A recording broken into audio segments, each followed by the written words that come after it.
আমার একটা কথা নিয়ে তারা কিছু কতদিন প্রতিবাদ করলো। কি কথা বলেছিলাম আমি? আমার কথাটাকে বিকৃত করা হয়েছিল। আমি বলেছিলাম মেধা মেধা মেধা, কোটা না মেধা। কোটা মেধার মধ্যে একটা তফাতের কি আছে? এখানে মেধাই তো হয়। প্রথমে প্রিলিমিনারিতে তাদেরকে পরীক্ষা নেওয়া হয়, এরপর লিখিত পরীক্ষা হয়। লিখিত পরীক্ষা পাশ করলে তখন তাদের ভাইবা নেওয়া হয়। ভাইবা নেওয়ার পরে তারপর যখন পদায়ন করা হয় তখন যারা মেধাবী তারাই পায়। আর অবশ্যই কোটাগুলি ভাগ করে দেওয়া হয়। তাহলে যারা পরীক্ষা দিয়ে মেধাবী তারাই তো পাচ্ছে।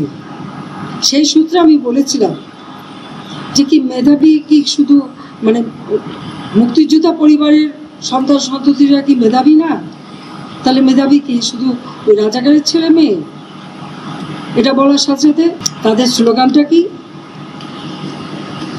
তারা রাজাকার, তুমি কে আমি কে, রাজাকার রাজাকার, তোমার বাবা আমার বাবা, রাজাকার রাজাকার।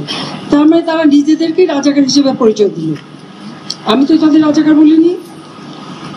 তারা নিজেরাই স্লোগান দিয়ে নিজেদেরকে রাজাকার হিসেবে পরিচিত করলো সকলের কাছে। মুক্তিযুদ্ধের বিরুদ্ধে এত ক্ষোভ কেন? মুক্তিযোদ্ধাদের নাতিপুতিরাও পাবে না, তাহলে কি রাজাকারের নাতিপুতিরা পাবে? সেটা আমার প্রশ্ন, দেশবাসীর কাছে প্রশ্ন, যে রাজাকারের নাতিপুতিরা সবকিছু পাবে, মুক্তিযোদ্ধারা পাবে না। অপরাধটা কি? নিজের জীবন বাজি রেখে, নিজের পরিবার সংসার সবকিছু ফেলে দিয়ে যারা মুক্তিযুদ্ধে অংশগ্রহণ করেছিল, দিন রাত খেয়ে না খেয়ে কাদা মাটি ভেঙে রোদ বৃষ্টি ঝড় সব মোকাবেলা করে যুদ্ধ করে এই দেশে বিজয় এনে দিয়েছিল।